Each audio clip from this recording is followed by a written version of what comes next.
Public CEO Report is a podcast that provides insights about the public sector and public policy for the benefit of decision makers and leaders powering our communities. I'm your host, Ryder Todd Smith, and today we're joined once again by Dane Hutchings, founder and CEO of California Public Policy Group. Dane, welcome back to the Public CEO Report.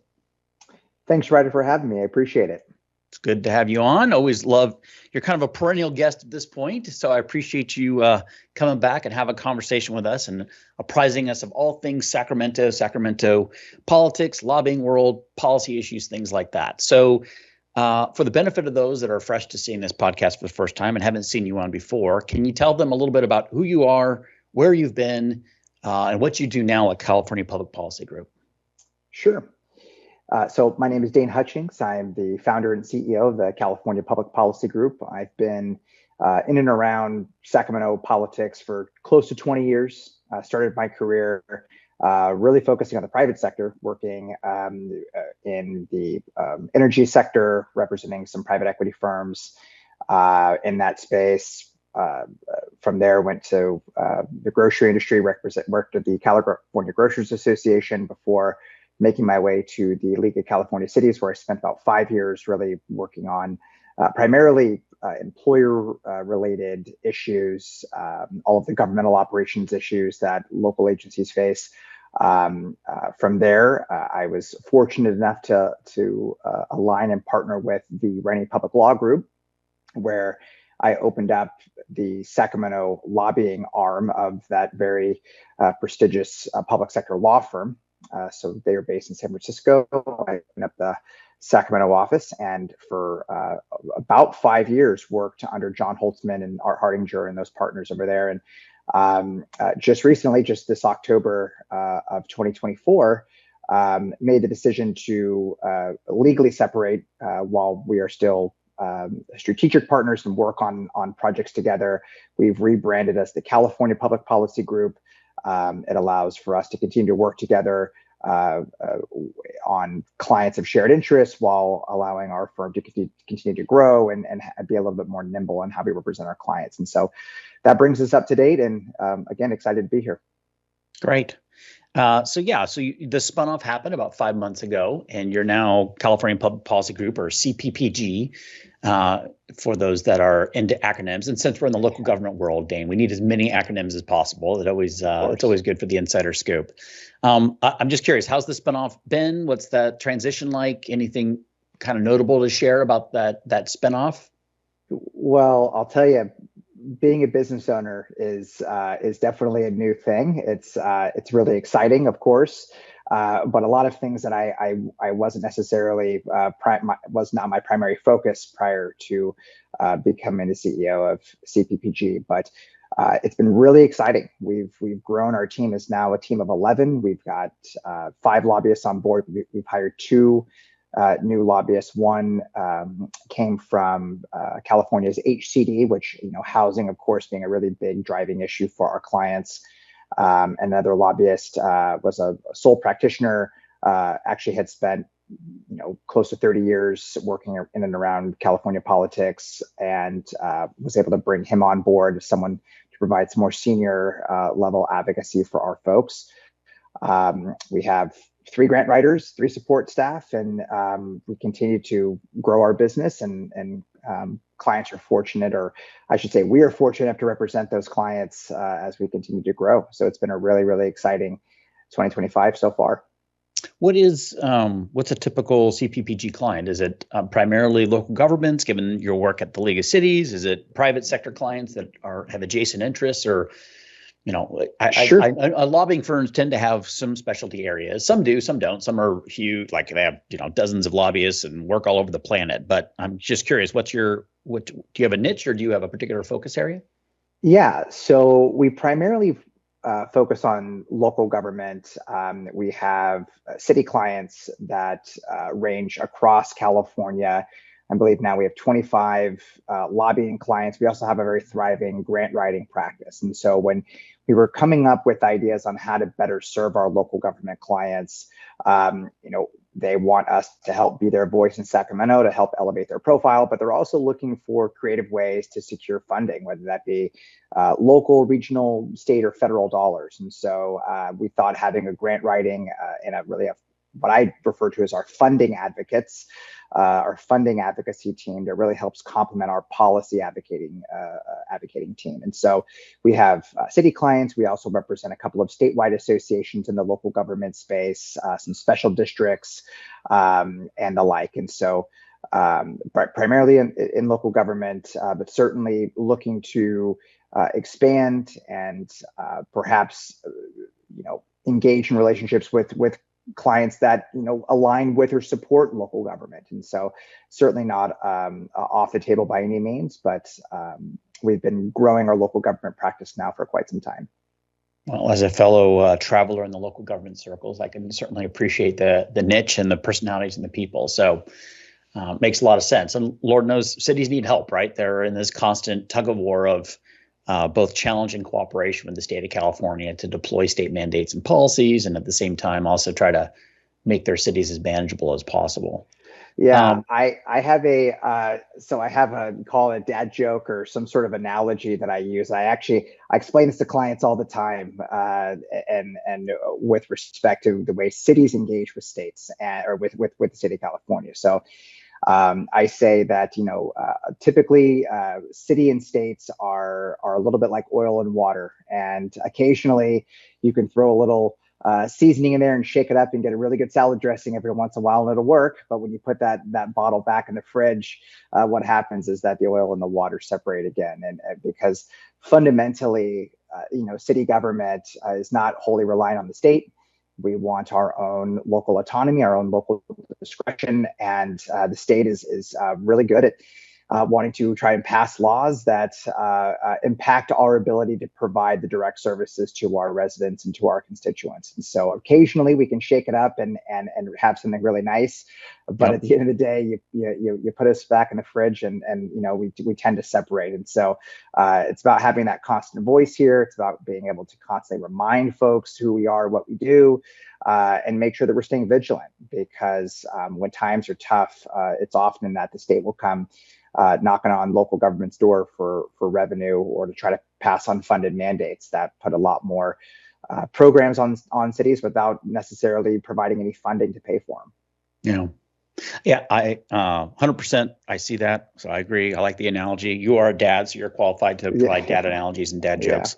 You're dad twice over, aren't you? I am. Yeah, 2 girls. Twice over. Yeah. Good job.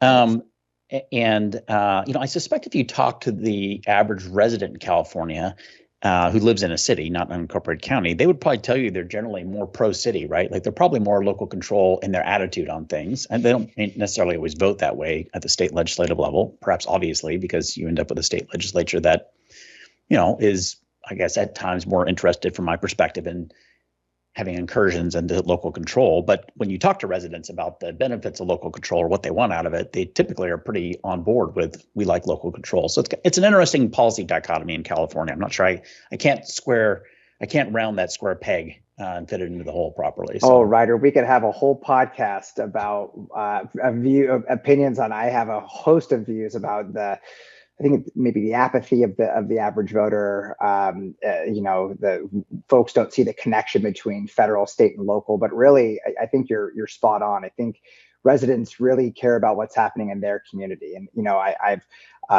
been thinking a lot about this. I've been asked to perhaps speak to some university students about civic leadership and getting involved. And what I'm sort of mulling over this concept of residents, people, they have these big ideas about wanting to change the world. And, my viewpoint is that most people just want to change their world. They want to change the world, their local community. And that does happen locally. So I think to your point, I think most people really do care about, making sure that their streets are safe, that their kids are going to a good school, that they've got, access to fresh fruits and vegetables, that they have walkable streets and parks and, things that are of those quality of life. And all of those decisions are really made at the local level. And so there's so much, that's why we're so honored to represent local government, because, we really believe in the mission that they do.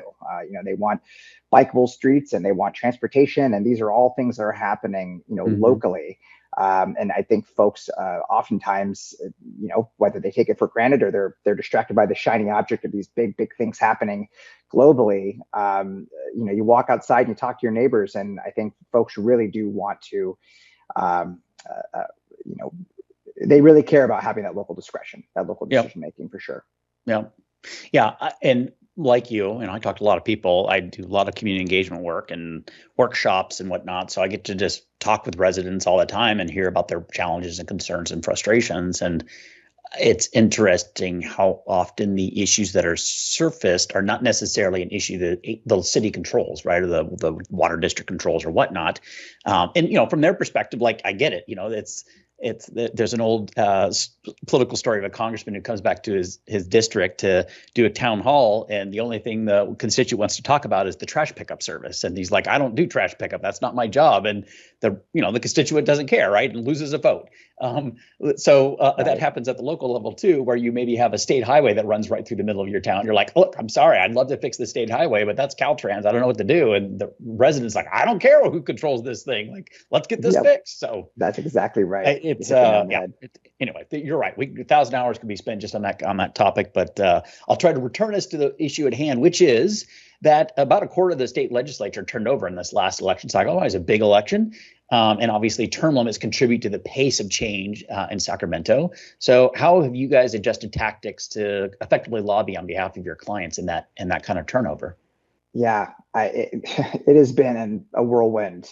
We had, 37 new members of the legislature, and really in the last 4 years, double that number. And so it is what I kind of call this constant cycle of both fact finding and fact sharing. And so, we work really closely with our clients, not just on the initial onboarding, but we're staying in close communication with our clients to say, okay, what's going on in your city? What are the programs that you're launching and the major initiatives? What are your projects? And what are the ways that we can, identify, shared priorities with the administration and the legislature? And then we're going out and meeting with these lawmakers, these brand new folks and their staff, saying, okay, here's who we are. Here's the cities that we represent in your district.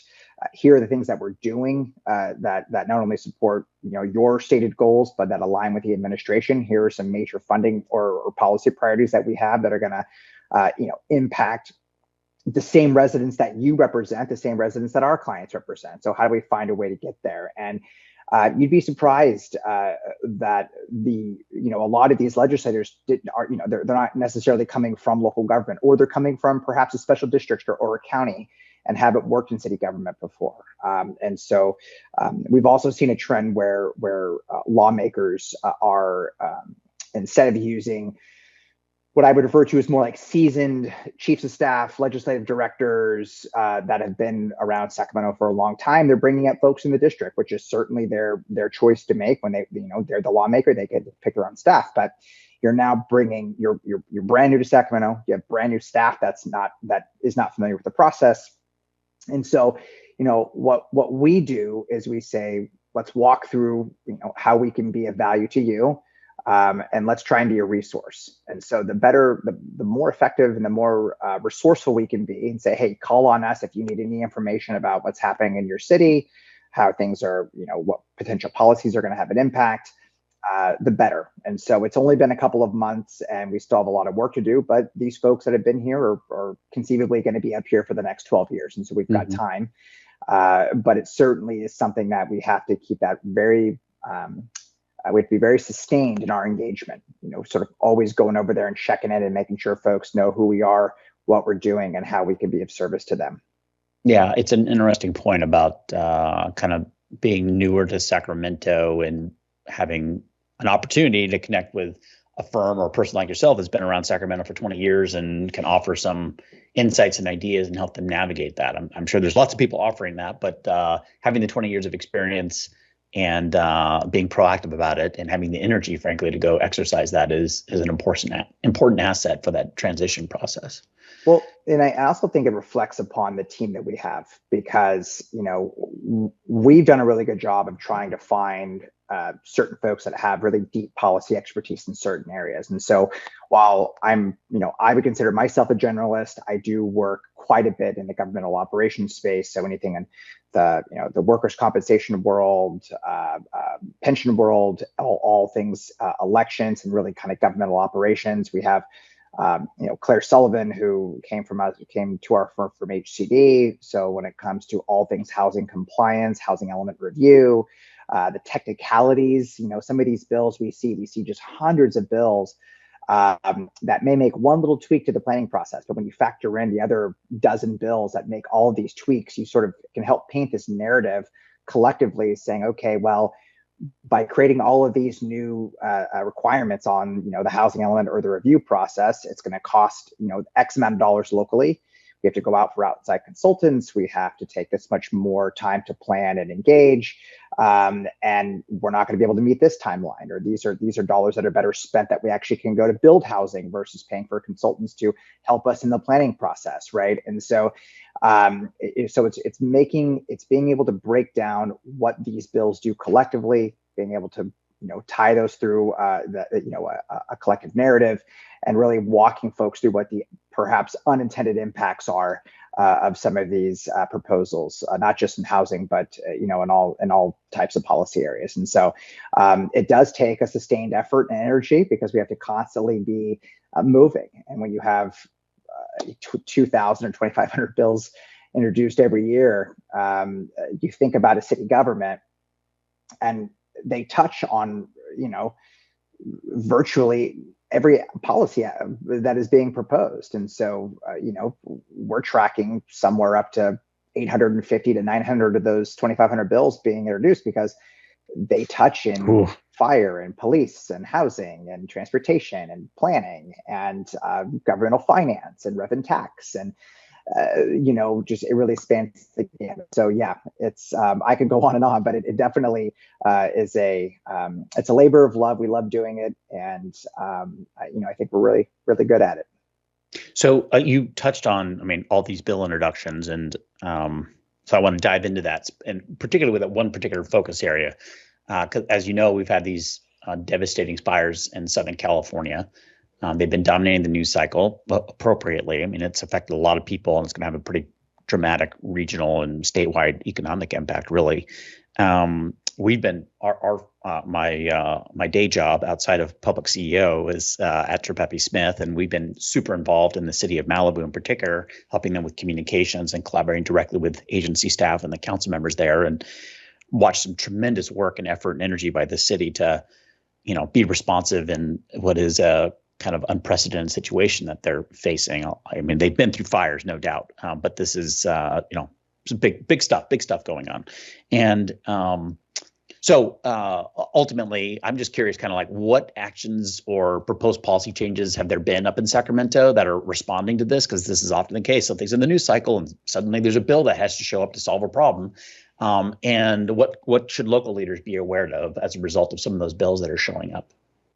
Yeah, look, a couple of adages sort of ring true in this one, right? Which is the news cycle drives the policy. So number one, we have seen hundreds of bills that touch around sort of what happened at the wildfire, and of course, look, devastating. The numbers. Not only in the cost of lives, but the cost of property is likely going to be probably one of the highest natural disasters, and definitely the state of California, and I would surmise probably the country, with respect to the 9-figure probably or 10-figure damages and property loss. But we have seen the administration. I'll give credit where credit's due. The administration has come in pretty quickly.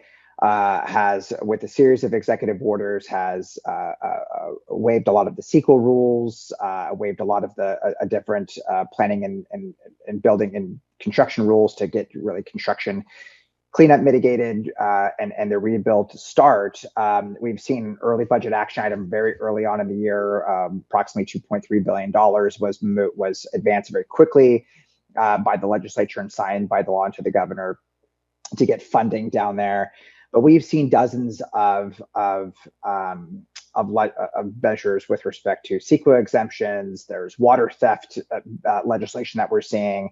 We're seeing issues in and around land use. But what I think is, it's that don't let a crisis go to waste. We are seeing measures that I think perhaps are a little heavy-handed, that aren't necessarily being focused directly in a disaster zone, but provide perhaps statewide implications for communities that have not been impacted.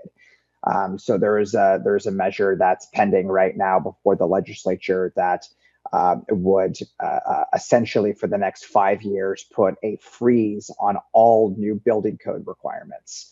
And so while in theory you say, okay, for a disaster zone such as Los Angeles and the surrounding area, we don't want to make things more complicated on the rebuild. We don't want to try and, and I should say in that particular bill, there's some exemptions for home hardening and fire defense and things like that. So I want to be clear on that. But, a lot of local governments that I'm hearing from our clients across the state really do a lot of good work in the area of reach codes being those codes that go really above and beyond what the state requires, even the federal government requires to, as a response to what they're hearing in their community. So building decarbonization, natural gas conversion, LEED certified, all of these things that continue to advance, using solar, all of these things that happen that really are going to try and make more efficient, energy efficient buildings. Technology continues to advance and grow. And so to have a bill that says, okay, this is an urgency clause, meaning that should it pass, it would be effective June of this year, assuming it would move fast enough. And then there's a 5-year moratorium, but it's a statewide bill and it's a matter of statewide concern. Therefore, it overrides charter authority. So any charter city, doesn't matter if you're in LA or not, you now are subject to this no new building codes or standards for the next 5 years. And so, I look at that and go, is that a little heavy-handed? We would think so. And so, I think myself and my colleagues and a lot of folks are likely going to be engaging on that bill to say, hey, is there a better way to do this to where if you're in a disaster zone and you're trying to do this rapid rebuild, some mitigating circumstances, some off-ramp, something like that. But we're early in the legislative process, but that's one example of something that we've seen that is taking what is still a regional disaster and taking a statewide approach to something that should really be handled more locally. Well, and it's also just going back to what we talked about earlier of the local control question that comes up, right? So that's right. Right. Should the cities be able to set their own building code standards, or are we going to use state power to prevent them from doing so for the next 5 years? So such is the tug of war. Yeah, that's exactly right. That's exactly right. So the other obviously news cycle driven story is we have a new administration at the federal level. The Trump administration has come in with a whirlwind. And I'm curious to get your take on how the Trump admin is affecting California policymaking. Obviously, they had a special legislative session to, I guess, quote unquote, Trump-proof California. But what did we learn from the last admin in terms of how the state responded? How do we think things might be different this time? What's the perspective from Sacramento on these things? So it's funny because if you would have asked me this question before the wildfires, I probably would have had a very different answer, because as you had indicated, when the president was first elected, prior to him taking office, Governor Newsom, the legislature created this special session to Trump-proof California. There were some early action items taken with respect to allocating more money to the Department of Justice and the Attorney General for anticipated lawsuits. Some legislation that's moved with respect to trying to shore up services for undocumented workers. But, once the wildfires hit, it really changed the tone that the administration was, seeking to maybe lead with in the fall and the winter.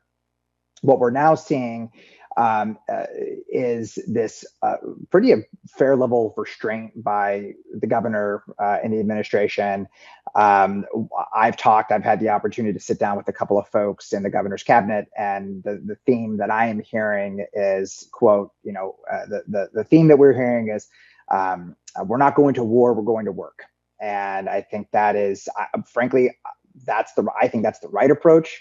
That's the approach that I would have advised. That's the approach that even prior to the fires, look, the power dynamic is thus that the federal government has an abundance of resources that California residents and the state depend on.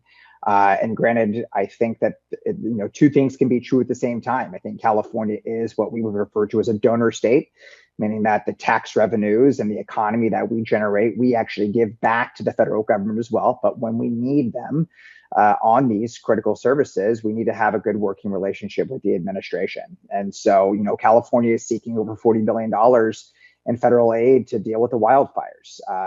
The president has had a tremendous amount of influence over congressional spending. So the fact is that Newsom and California Democrats, we need the White House's support. And so, I think that on the one hand, we've got to be able to play ball and show that, whether we are Californians, we are all Americans, we've got to work together. Where I do think there has been some challenges as it relates to local government. So the clients that I'm looking at this policy through is really sort of the uncertainty we're seeing with respect to federal spending and ongoing federal spending. And so I have to give a really special shout out to Jake Whitaker, who is our director of grant services at our firm. When the memo for the OMB memo came out, that would have froze, or it did to a certain extent freeze a lot of the ongoing federal programs, came out. Our team jumped in, provided very, very detailed analyses about what federal grant programs are at risk. What is the specific messages or language that we need to start using moving forward? We've created a new sort of a grant funding resource that we're providing for our clients. We have our traditional grants catalog, which is very robust. We're taking that and sort of repackaging it and making it a much more, I would say, a little leaner, a little easier to read, and a little bit more tailored to our specific clients' needs. And that really came out of, okay, what's the landscape going to look like federally? Whether it be the bipartisan infrastructure law, the Inflation Reduction Act. We have clients that have secured, $25, $30 million through federal programs that are right now potentially in jeopardy. And so we're working hard to make sure that those funds continue to come through. But I think for the federal government and what's happening there, they're going to do what they're going to do. What we can do as advocates here in Sacramento and California is to continue to provide information and guidance on the best way to navigate these waters. Hopefully things settle out. I would argue that a lot of these programs that are potentially at risk impact. It doesn't matter if you're California or you're Texas. Folks are being impacted the same, and so really looking to make sure that that we're working hard to provide the information that we need. And sorry, go ahead, Ryder. Well, I was just gonna, I guess, follow on maybe observation and comment, but I would assume if you're advising your client agencies, you're encouraging them to figure out how much of their revenue sources are dependent upon federal grant funds or other federal funds. In part because, I just have to look at the macro picture, which is when you're dependent upon a entity that has $30+ trillion of debt sitting on its books, and its interest expense on that debt is becoming the second largest, not the largest line item in the budget. That's kind of a precarious dependency, right? So I'm just wondering, is there's got to be some thought and strategy of like, okay, how do we deficit proof instead of Trump proof? How do we deficit proof our agency to be ready for some eventual fiscal reality, maybe this year, maybe 3 years from now, where the federal government isn't in a position to write grant funds in the way it has in the past because they're busy dealing with a significant issue on their own balance sheet. Yeah, you make a really good point. There's going to be pain. And when we continue to increase deficit spending, what we're doing is we are putting on the credit card and having, my kids pay off the debt, or our grandkids paying off the debt, right? So we're pushing it down the road. Where I think in this particular area, we are advising our clients to do an assessment of current projects. I think that's really where it comes down to. It's not necessarily core services, it's core improvements or things that have been built out. So whether it's securing dollars to rebuild a public safety building, or it's securing dollars to repave streets and roads, these are more quality of life issues.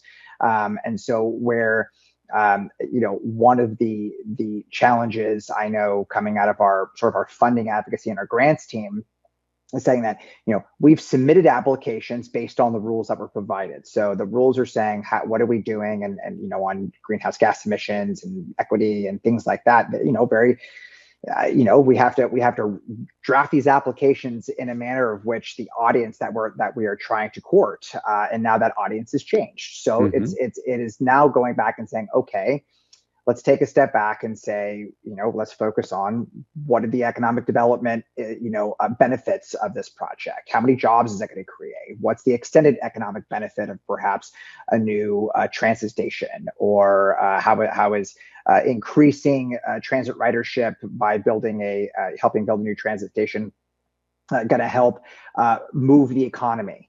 And so it's just tailoring and gearing your message in a different way. But we're in this weird sort of nebulous where grants have been approved, but now they're held up. And so that's the part where we're trying to figure out. And we have been, and while we're not a federal lobbying firm, we're not a registered federal lobbying firm, through our clients have been able to have conversations with folks on the Hill to say, what's the likelihood of this grant continuing? And it looks as though we're going to be okay, but we just have to be very, very vigilant on compliance, making sure we're doing everything by the book, to ensure that we can continue to secure those funds for these current projects. Now moving forward, it is about changing narrative and what we're trying to do here. So it is definitely it's never dull. I'll say that it's never dull right now. Yeah. Well, a dynamic environment, as I've learned, is often the best time to have a really good contract partner to work with to navigate those choppy waters. So at the risk of sounding like I'm trying to make a sales pitch, it's just the fundamental reality that you want a good partner with you to help deal with the super dynamic environment that we're operating in right now. Yeah, well, and to your point, Ryder, I think it's so critically important. And you and I, while we're not in the same business, there are some parallels in that. When we work with our clients, we say, okay, we're going to provide you information that is going to do a couple of things. Number one, we want to provide information that's going to help educate your delegation and those outside of your delegation. Number two, we want to help educate your staff, figure out what are ways that that how you can comply with certain laws, what from a technical perspective. And number three, we want to make sure that we are ensuring that our councils are educated as well, because, and then this is where it kind of transitions to your side of the shop, is how do we then message that to our constituents and our residents, right? And so we want to empower our folks to feel as though not only are they making a difference in changing policy in Sacramento, but they feel empowered to understand what the heck is going on, and how they can communicate this to their residents, to their constituents, to their staff, so we can all figure out what the next steps are. So I do think it's important for, in times of uncertainty, to have folks who have been doing this for a long time, that have seen the ups and downs. How do we find a way to empower our residents, empower our councils to make smart decisions and figure out how to comply? Yeah, 100%. All right. So when it comes to how to comply and just looking down the field towards the end zone for the current legislative session, February 21st was the bill introduction deadline. It's the first big significant deadline of the year. Can you share what you're seeing? I know you talked about this a little bit, especially in light of the fire policy and whatnot, but any other areas that are going to impact local government agencies? You mentioned there's been a bunch of housing bills that are stacking up, maybe each making small tweaks, but in aggregate creating big tweaks. You mentioned fire policy. Anything else outside of those, or something that you'd love to throw up on the radar screen for our audience of primarily local government professionals? Sure. Yeah. So yeah, February 21st was the bill introduction deadline. And oh, sorry, I said yeah. Thank you. no, you had it right. No, you had it Okay. right. What's funny is that the Assembly Speaker made some changes with respect to the number of bills that could be introduced, as did the Senate pro tem. And so it used to be that each member could introduce on the Assembly 50 bills in a 2-year cycle. That has been now reduced to 35 bills. And then in the Senate, it was 40 bills per member in a 2-year cycle. And that was also reduced to 35 bills. So we thought, okay, good. We're going to see, folks are going to be a little bit more judicious with their introductions this first year. It's not going to be as big of a whirlwind. Well, no, we have over 2,500 bills that were introduced, many of which were just introduced a couple of weeks ago. Once a bill has been introduced, it has to sit unamended and in print for 30 days before it can be heard in a policy committee. And so what does that mean? So we saw approximately 1,100 bills introduced between February 19th and February 21st. And so we are just right now siphoning through. And what I tell my team is we are in triage mode. So we are going through, we're looking at bills saying, okay, public safety, all right, it's public safety, let's tag it and move on. Land use, let's tag it and move on. And we're just sort of, putting these bills and separating them into buckets for our clients. And then once we separate them all, then we start kind of going through and figuring out, okay, with each individual client hat on, does this matter to our client? Does this matter to our client? And then we start really narrowing those bills and creating what we refer to as like a priority bill list. So instead of going to our clients and saying, okay, here's 750 bills that we need you to review and you let us know what's important to you, we go the extra step to say, okay, we're tracking 750 bills. Out of those, here are the 150 that we think are really going to be a big deal. Out of those 150, here are the 50 that we want you to really take a closer look at, and let's divide that up by department area. So each department gets 6 or 7 or 10. So we try and make this a little bit more of how do you eat an elephant one bite at a time, bit of a process. And so in all of this exercise that we're doing, we're seeing some of the normal things. But one thing I think thematically I want to highlight is both the Assembly and the Senate have created this core message this year about affordability. They are convinced that the reason why Democrats did not fare as well as they were to have hoped in this last election was because things are just too darn expensive, which I tend to think there is some truth to that. However, where I want our local government colleagues to really pay attention to is something I said at the top of the show, which is when times get tough, locals need to hold on to their purse strings a bit, because what we may see is we may not see any new fee increases. We may not see any new things that are going to create more revenue for the state. But what we will see particularly is measures that go to reduce local fees. And because city governments primarily, we're not wholly dependent on the state for ongoing sources of continuous revenue. When we are being mandated to build, we have to make sure that we can assess a nominal fee to ensure that we have some offset on the labor. Cities don't build widgets to sell. We need to raise revenues in some capacity to provide the services, whether that's connection fees for water and sewer and power, and whether that's transit oriented fees to make sure that roads are in good condition. And so we're seeing bills that would unilaterally reduce traffic impact fees by 50%. We're seeing bills that will reduce, certain development fees, eliminate fees that go to help fund, parks and provide for water reduction standards and things like that. And so affordability as this theme, we're going to be seeing, local government should be really taking a look at bills that go to, do two things. One, eliminate our local fee discretion, and two, pass new requirements, new programs that are unfunded from the state. So the state's going to say, okay, local government, you got to figure out a way to do this, and you can't charge any money for it. And so it's about being creative, and it's about pushing back and fighting back. But, a couple of things more specifically that we are seeing. We're seeing things in the world of the advanced clean fleet world. And so this is something that every local government needs to pay attention to. A couple of years ago, the governor, by executive order, and then was codified by the legislature, requires that all local governments switch over to fully, your medium and heavy drudge clean fleet vehicles and your traditional fleet vehicles by 2035. So everything has to be fully electric. And number one, there's just not necessarily a market to support it.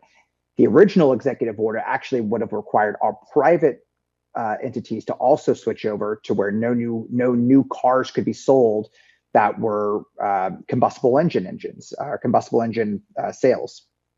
Now, since the federal administration has pulled back on their support of 100% renewables, what we're seeing is CARB recently withdrew its waiver to enforce for the private entities, but still leaves local government and state entities subject to the same clean fleet rulings. And so there are a handful of bills this year to try to provide more local flexibility with respect to timelines, which I think is very important.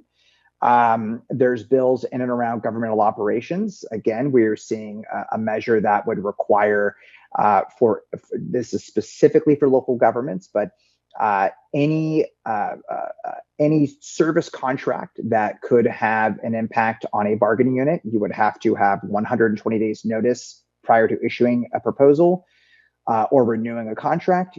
It would then allow the bargaining unit to have a meet and confer standard where they would meet and confer not just on that contract, but it also would allow them to open up your bargaining agreement to do meet and confer on any aspect of that bargaining agreement. And I think that'll keep my colleagues, my partners over at the Rennie Public Law Group busy, because they just shut down tables all across the state, and now those potentially would have to open back up based on wanting to contract out for a service, which again is really is going to just be really challenging operationally. There's another bill that I would recently, I just got a comment. That would be foolish to not that foolish decisions are made, but at the time when you need the most dynamic response possible for local governance issues and trying to be flexible to meet changing revenue cycles, to then further impede and say, oh, operationally, by the way, we're going to completely hamstring you so you can't contract for services. Obviously, I'm biased in this because we do contract work for cities, but that's just like salt in the wound of trying to, on the one hand, tell the city manager, here's a bunch of new mandates and here's a bunch of complications, and oh yeah, we got these complications at the federal level, and oh, by the way, you actually can't contract for anything, so you just need to stick it, right? Like, it's ridiculous. Yeah. This is a theme, Ryder. You and I have talked about this. This is a theme we've seen in the past. We're going to see in the future. If you can believe me when I say this is actually a watered down version of a bill we saw last year that was not successful. But it's still, nonetheless, even a watered down version of this type of bill, as I explain to my clients, it decimates your projects. It decimates you trying to get work done. Not to mention, think about all of the good work that we do with partnering with nonprofit organizations to administer our homelessness outreach programs or safe parking programs, or our subsidized housing programs that we're using. I mean, these are all work with nonprofit entities. That could I have clients. Sorry to talk over you, but I got a couple clients that they contract with like a YMCA to run their community center, right? And it's just a cost-effective way for them to be able to deliver that while they support the city supports the building infrastructure. The actual staffing is done by a YMCA group or something like that. That has been a 20-year partnership that's worked phenomenally for them. Yep. And under this provision, you may have to renew before you can renew that contract. You would have to essentially put it on freeze. One thing I say is, okay, say this bill were to go through and be signed into law. It's effective January 1 in 2026. What happens? Are you automatically in violation if you have a contract that's 30 days away from expiring? You cannot give 120 days notice. These are just some of the practical implications we're going to see. But in talking, particularly to our public works folks, and say, okay, what are these big projects that you're working on? Well, now let's put at least an 18-month freeze on that, and then what's that going to do to the overall cost of the project? Now it no longer pencils, or now you need to go out and try to seek more funding to pay for what the increase is, right? So that's something that's really big. Another policy that we've seen is, and this is where it gets tricky because it's technically permissible, which we like local control, we like permissibility, but in 2012, there was the Public Employees Pension Reform Act, or PEPRA, which because of the financial crisis and the pension fund really kind of circling the drain, they had to make some drastic moves to be able to save the pension system. And one of the provisions in that law was to say that neither the state or local government would be able to provide a supplemental defined benefit plan. So, as opposed to having your traditional defined benefit where you have your standard, local agencies could have added a second defined benefit plan on top of that with maybe a lower percentage. And so what we're seeing now is introduced that says that we now can offer those again.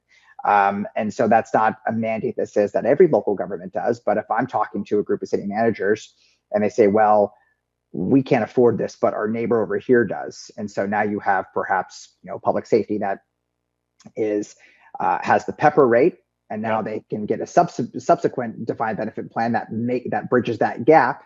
Then the next neighbor is going to do it, then the next neighbor is going to do it, and then we have the same issue that we had when we had some of these really generous pension formulas that really cause a lot of heartache for state and local governments. And so those are a couple of things in the governmental operations space.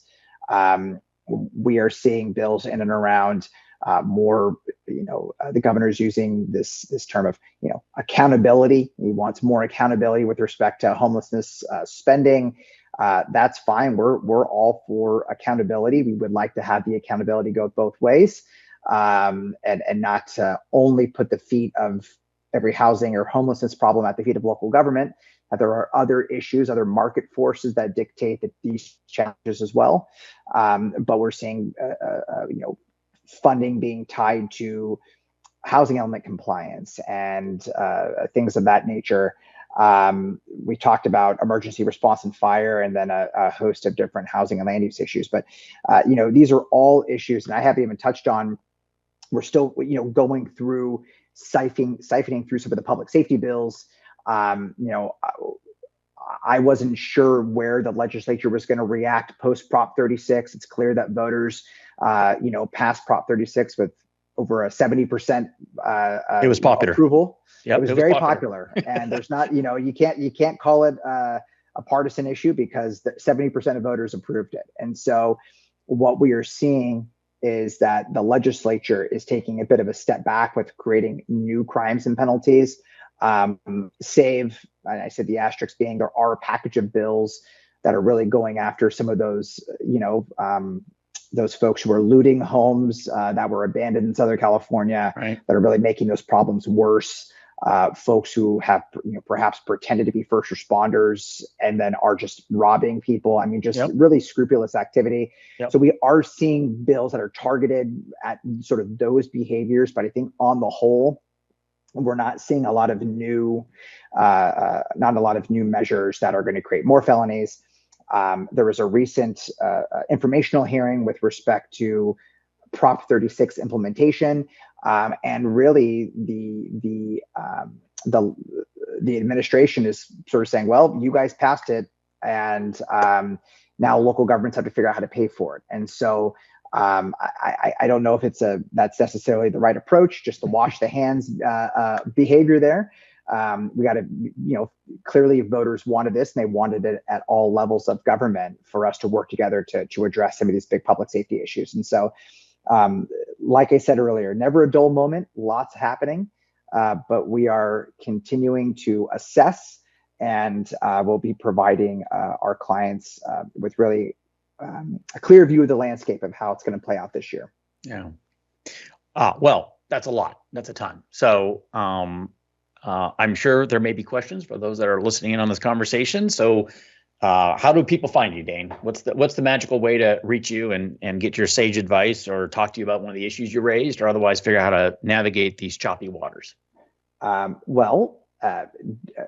Dane Hutchings. So I'm D Hutchings at publicpolicygroup.com. You can go to publicpolicygroup.com as our website and use the contact us link. I am very active on our firm, and as am I, are very active on LinkedIn. Feel free to find me on there as well, and always open to have a discussion and try and help our any potential folks that are looking for representation here in Sacramento. Great. All right. Well, and that's today's report. My thanks to Dane for joining us. From the whole PublicCEO team, myself, Ryder Todd Smith, thank you for your time. We hope you learned something new and inspiring that will help you in your public service. Remember, PublicCEO has a daily newsletter that is free to those who sign up at PublicCEO.com. Thank you for tuning in to this edition of the PublicCEO Report. If you enjoyed this episode, please consider subscribing across all of our platforms so you never miss out on this great content. You can find us on Apple Podcasts, YouTube, Spotify, and Amazon Music.